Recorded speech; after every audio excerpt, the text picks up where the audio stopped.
L'Union européenne, ou UE, est un partenariat entre 27 pays européens démocratiques. L'UE promeut la paix, la prospérité et la liberté pour ses 500 millions de citoyens. Elle répond aux défis actuels de la mondialisation.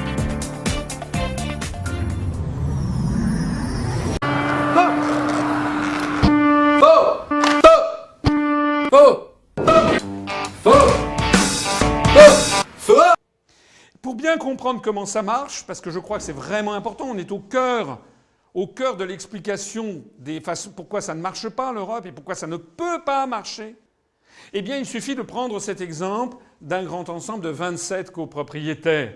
Plus il y a de monde, plus les intérêts contradictoires se multiplient et plus cela bloque toute décision. Les puissants de l'Europe se réunissent à huis clos. Si vous avez finalement un qui dit non, et il y a un spécialiste à l'autre côté de la Manche qui dit souvent non, toute chose bloque. On voit donc que dans ces conditions où personne n'est d'accord, eh bien il y a nécessité de mettre tout le monde d'accord. C'est le syndic extérieur à l'immeuble qui doit tout trancher et qui va décider de tout.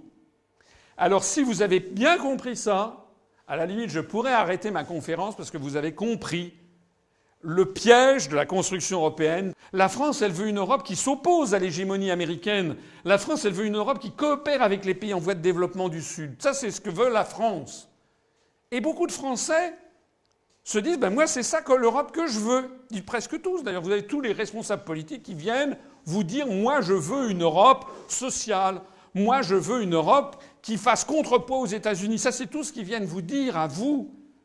Mais c'est pas à vous qui devrez dire ça.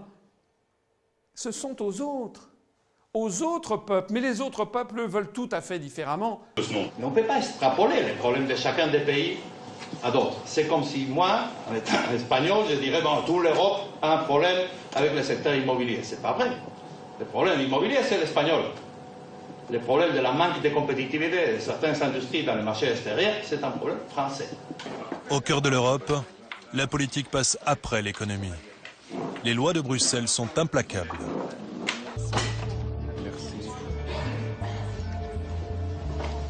Les commissaires européens sont au nombre de 27, un par pays. Ils sont nommés pour 5 ans par les chefs d'État et de gouvernement. Au fil des crises, les États européens ont transféré de plus en plus de pouvoir à ces commissaires. Sur le contrôle des budgets nationaux tout d'abord, mais aussi sur la conception de nouvelles lois. Les commissaires européens, ces super ministres anonymes, sont devenus les puissants de l'Europe.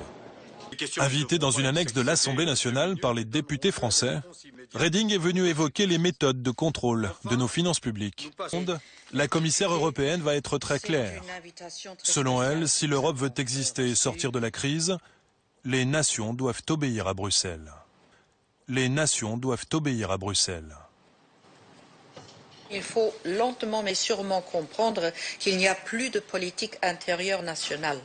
Il n'y a plus que des politiques européennes qui sont partagées dans une souveraineté commune. Dans sa croisade pour défendre le Made in France, le ministre va devoir affronter Karel de Gucht, le commissaire européen au commerce. La Commission européenne dispose d'une compétence exclusive en matière de commerce. Les décisions prises par Karel de Gucht ont des conséquences directes sur les entreprises françaises.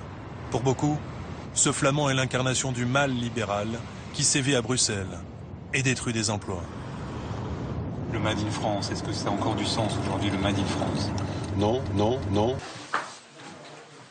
Ce qui est erroné dans ce raisonnement, c'est de penser que c'est par cela, par une telle approche, qu'on va raviver l'industrie française. Non, on va le faire en augmentant la compétitivité de l'industrie française. C'est ce qu'il faut. Oui, c'est ce qu'il faut. Ce qu'il se passe, c'est que nous avons perdu tous les moyens pour protéger nos emplois. Il y a un article qui s'appelle l'article 63 du traité sur le fonctionnement de l'Union européenne qui interdit toute restriction aux échanges de capitaux, de marchandises et de services et donc qui notamment est le feu vert généralisé pour les délocalisations. Alors Monsieur Montebourg en est réduit à faire des moulinets, puisqu'il y a cet article 63 qui lui interdit d'interdire aux entreprises de délocaliser.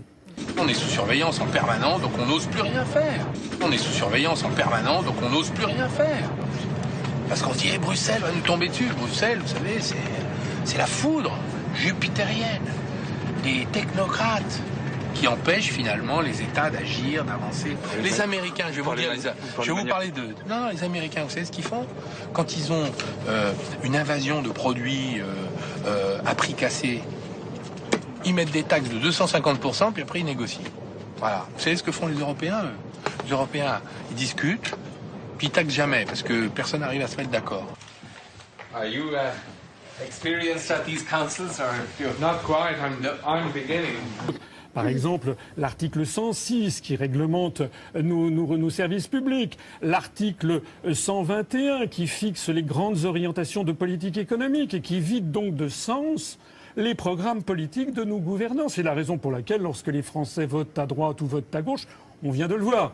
Ils ont en fait la même politique, une politique qui n'est pas conforme à l'intérêt des Français, qui a été décidée, fixée dans le marbre des traités européens. François Asselineau et Sophie Vanish. Oui, Frédéric, qu'est-ce que vous pensez si vous êtes malade, vous allez voir un médecin et puis votre maladie s'aggrave et à chaque fois que vous allez voir le médecin, il vous dit « Ah ben je me suis trompé dans l'ordonnance précédente, il faut que j'en fasse une autre ». Ce sont les mêmes qui vous ont dit que le traité de Maastricht était formidable, qu'après on dit non, il y avait un petit défaut, on va faire le traité d'Amsterdam, et puis après non. En fait, c'est le traité de Nice. Et puis après ça, non, c'est la Constitution européenne.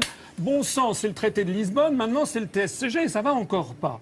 Je voudrais dire, mais les choses sont graves, il y a dans les traités européens, dans le traité sur l'Union européenne, un article qui s'appelle l'article 50, qui permet à un État de sortir de l'Union européenne et de l'euro. C'est d'ailleurs la seule façon juridique et sereine d'en sortir. Oui, on ne peut pas vous virer. Voilà. Donc, on peut le... voilà. Alors, ce que nous disons à l'UPR, c'est que, puisque cet article existe, c'est qu'il est possible de sortir de ce BINS. Et nous disons qu'en démocratie, il est normal que l'on puisse débattre de ce sujet.